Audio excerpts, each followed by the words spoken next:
What's up, guys? Welcome back. Start spreading the news. The weekly weird news. We got back from New York, and it's still got a little pep in our step, but...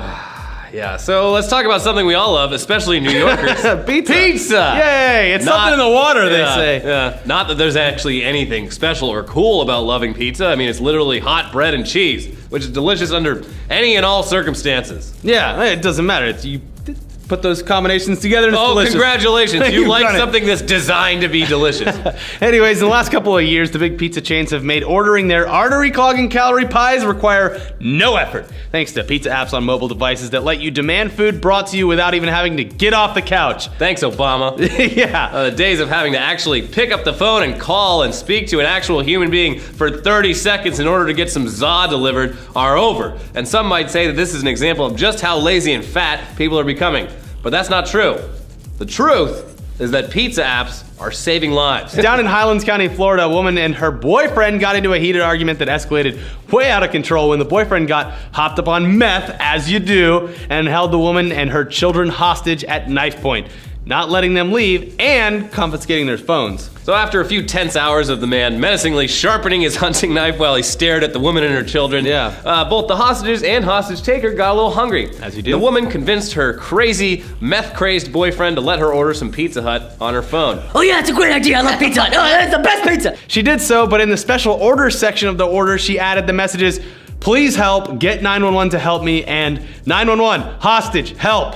The Pizza Hut location had apparently been bringing this lady pizza on the regular for years, and they recognized her name and address. So the fact that the order included a blatant cry for help made it clear to them that something was actually wrong. And this wasn't some prank. They needed to save that customer. You know what happened is that all these fucking kids on the internet doing these pranks, if someone had done this pizza prank before about a hostage situation, they would have been like, oh, it's just Cameron Dallas and his buddies doing the old pizza hostage prank again. And this lady would have been killed. Yeah. Fuck you guys. So the heroes at the local Pizza Hut reached out to the local police, who quickly sent over their hostage negotiation crew to the woman's home. When they attempted to negotiate with Mr. Meth Knife, he replied, I'm not coming out because I know I'm going to jail. That's rock solid Florida logic. You know what they say, Elliot? Florida, go on vacation, leave on probation. It's a slogan. There's another great shirt. Anyway, they eventually talked Mr. Meth into coming out peacefully, and then the police are now praising the woman's MacGyver-like quick thinking in sending her cry for help along with her Pizza Hut order. She's the future MacGyver. I want to see MacGyver now. Let's relaunch MacGyver now. Yeah, MacGyver coming to Machinima in 2016. It's official. It's not your dad's MacGyver, though. No, it's your MacGyver. It's your little brother's MacGyver. Anyway, Pizza Hut's app isn't the only app that's helping people. Grindr, the gays-only hookup version of Tinder, is doing a great job at outing conservative, anti-gay politicians who also happen to be secretly gay themselves. And there's nothing wrong with that. This has literally never happened before, ever, right? Nope. Anyway, North Dakota is not exactly known for being socially progressive, so it's not surprising that the state legislature there has repeatedly rejected bills that would outlaw discrimination against gays. Most recent time, just about a month ago, Fargo newspaper The Forum reported on the story and provided photos of every single member of the legislature that voted no on the thing. Yeah, that's when Dustin Smith, a 21-year-old dude who happens to like dudes, recognized one of those faces as one of the men he'd been chatting and sharing pics with on Grindr, a man who went by the username Top Man, and we are not talking about the clothing company from Great Britain or whatever. That's a company? Top Man, yeah. Well, does the clothing company have a exclamation point at the end of it? Because this guy's username did. He's Top Man. Clear of all copyright infringement. Yeah. So it turns out Top Man is actually Randy Boning. Oh, great last name. Yeah. He's a 52-year-old Fargo Republican who has repeatedly voted against gay rights. So angry about what he saw as some serious hypocrisy, young Dustin Smith decided to let the local papers see all the messages and dick pics Boning had been sending him. And unlike a lot of other conservative politicians who have been caught doing gay stuff despite being publicly against homosexuality, Boning didn't even bother denying it, saying when questioned, "That's what gay guys do on gay sites, don't they? That's how things happen on Grindr. It's a gay chat site. It's not the first thing you do on that site. That's what we do, exchange pics on the site. He also seemed pretty relieved to have the information just finally out there, saying the 1,000-pound gorilla has been lifted. He's talking about one of those bears on the site. Yeah, is that a gay metaphor? I don't know. Anyway, he said he continued, I have to confront it at some point. And also when asked about why he votes so anti-gay, he said it's because that's how his constituents See, feel. I think that's fair. He's voted in to represent how the people in his district feel about stuff. It's not his choice. Yeah, I mean, that's actually technically what state legislators are supposed to do, though it does make him a huge hypocrite and basically the gay equivalent of an Uncle Tom. Anyways, as gay social media becomes more and more prevalent, there will surely be more self-hating gay conservatives finding themselves outed. Yeah, I look forward. I love it. Every time this happens, who is the guy? At least, like, this guy was so cool about it. Yeah, though. he's just like, well, you got Usually it's like, it's the guy with the wide stance in the urinal, Senator Craig, Larry Craig. Was he the one that was tapping his foot in airplane bathrooms? Like, I take a wide stance when I pee. You know? I had a song in my head. I was tapping my foot. Anyways, while that is a predictable thing that is gonna keep happening, sometimes weird shit happens completely out of nowhere. Like in this gas station security footage from Israel, where a woman approaches a man filling his tank with gas and asks for a cigarette, and then lights his car on fire when he refuses. What a jerk! Nicotine is a hell of a drug. Yeah. She probably was on something more than nicotine, though. Yeah. Also, I know it happened very fast, but if someone lights your gas pump on fire while you're pumping gas, pulling the pump out of your car is only going to result in just death flames spewing everywhere, including all over your car. Obviously, I wouldn't know what to do. It happened very fast. Yeah. Also, apparently, there is an emergency shutoff button on every gas pump. Yeah, well, how are you going to find that when your car's on fire? I don't know. I'm running. Reddit knew all about it. Oh yeah. Anyone can sit on a keyboard after the fact and be like, actually, yeah, there's a lot of fail-safes in the nice gas job, station. moron. You sprayed gas everywhere. Yeah, no one blames the woman who lit him on fire.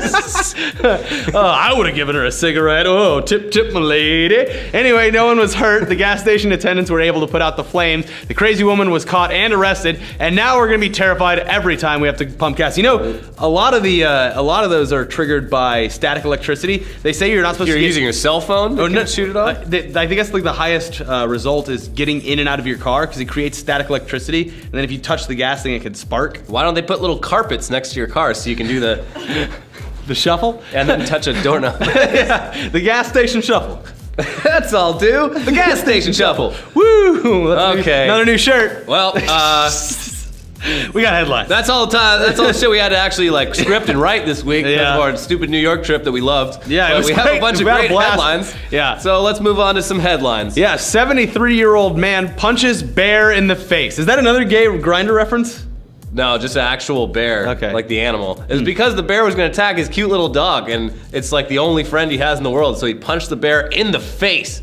That bear deserved it. Yeah, and apparently you hit a bear in the nose, they're like... Same with a shark. I heard yeah, all animals just go for the nose. Yep, exactly. $21 million cocaine stash found in Aldi bananas. Aldi is it's like a supermarket in Germany. And they just found like a fuckload of bags of cocaine. They said it was like a miscommunication on the supplier side. Okay. Well, no, we just wanted the bananas. Yeah. The cocaine goes to the general manager's office. Yeah. Whatever. Divers find fake skeletons having tea party in Colorado River. The footage of this looks awesome. It would have been terrifying to be the guy to find that.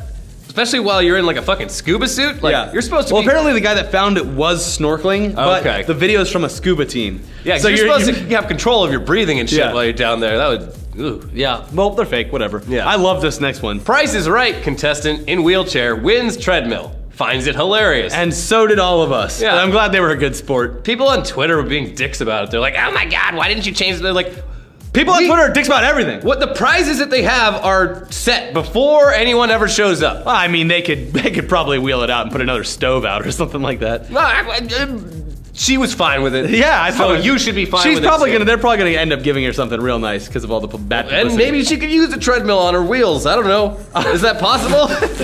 She's gonna have like two really ripped arms. Yeah. She's gonna be so top heavy. I mean, just because your legs don't work doesn't mean you can't still work out. Yeah. You got that murder ball sport. Those guys are hardcore. Murder ball. I don't think that's a real sport. No, it is. Is it? Yeah. It's like wheelchair basketball. It's like that. It's way more intense. Guys getting knocked over and shit. It's like. But no, half those guys aren't even crippled. Am I supposed to say now crippled? they're not. Crippled is not the preferred I believe it's disabled. Or quadriplegic. Disabled. Oh boy. Send your hate comments to @MachinimaETC and @eDewberry and @RickyTheWin on Twitter. But that's not all the headlines we have. Oh God. Delivery driver stabbed, carjacked, still drops off pizzas. Pizza people are heroes this week Yeah. on Weekly Weird. He was dropping off the pizzas to the hospital when a guy came up and stabbed him in the back, stole his car. So he made it into the hospital. He was like, get these pizzas to this guy, and then he collapsed. Well, good for him. He still did his job though. Good for him. And kudos to the robber for only attacking people directly in front of a hospital. Yeah, there is some thoughtfulness in that. That'll be fine. He's got his help right there.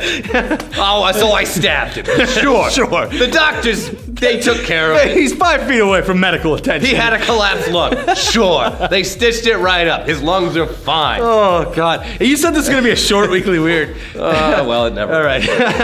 Dead comedy greats will perform again in hologram form. I hate this This so is much. such a dumb idea. They got like Rodney Dangerfield. George Carlin, you know that he would hate that so much. If Carlin was still alive, this would be something he would just tear into relentlessly. I think the only good thing that will come out of this is that younger people will be able to see these old great acts, and they'll realize that they're just getting all their shit from the Vine stars are stealing them. Their videos Nobody wants to go to the work of finding all that these It's on days. YouTube. Just type in Milton Berle. No, they want to see it in Carlin. They want to see it in hologram form. Ugh, uncanny valley. We're in a dying industry right now. People are. We're gonna have to get the 3D models made and appear in people's Oculuses to even be. If they make a fucking hologram of me and make me read ETC News in the year 2115, I have not given my consent. All right, we'll send this to the future.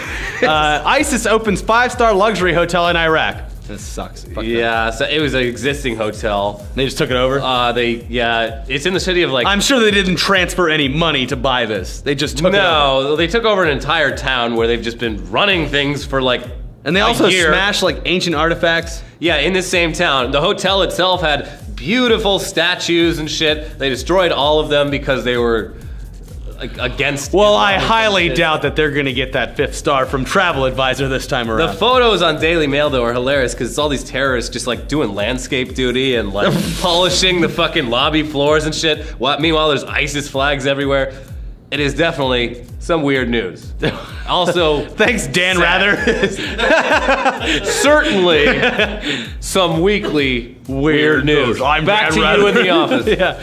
Okay, God, let's get to these fucking headlines. Abstinence-only Texas high school hit by chlamydia outbreak. 1 in 15 students affected. I guess that pretty much puts a nail in that. That doesn't work. Abstinence The only. fucking superintendent or this principal or whatever of this fucking school defended the education, saying like, well, the ones that aren't having sex don't have chlamydia, so it worked. They're like, no, 1 in 15 students having chlamydia is real bad. That's an epidemic. epidemic. Yeah. You know, like every single koala has chlamydia. Those cute little koalas. Well, all they have should chlamydia. be using condoms. Yeah. All those koalas got abstinence-only education over there in Australia. Fucking jerks. Thanks, Australia. Thanks, Australia. Thanks, George W. Bush. Yeah. Was this in Texas? Yeah. Yeah, makes And sense. and he's the one that pushed for all that shit back in the day. Anyways, that's our show. I'm sorry that it went off so off the deep end today, but it was great. I loved every second of it. It was fucking awesome. And thanks for, if you guys came out to the meetup in New York City, that was amazing. Yeah, that was incredible. really fun. We got some guys were footage from nice. that. We're gonna put that in News Dump this week. Of course, this is going up late. We're sorry. The New York time change and the flights and the New York minutes and the Big Apples and all that really wore us down. So this is Weekly Weird Thursday now, and then if we decide to actually make tugs, it'll probably go Friday or Thursday. Now, who knows? We'll see. I think it should be canceled. We'll probably just cancel it. Double confirmed. Bye.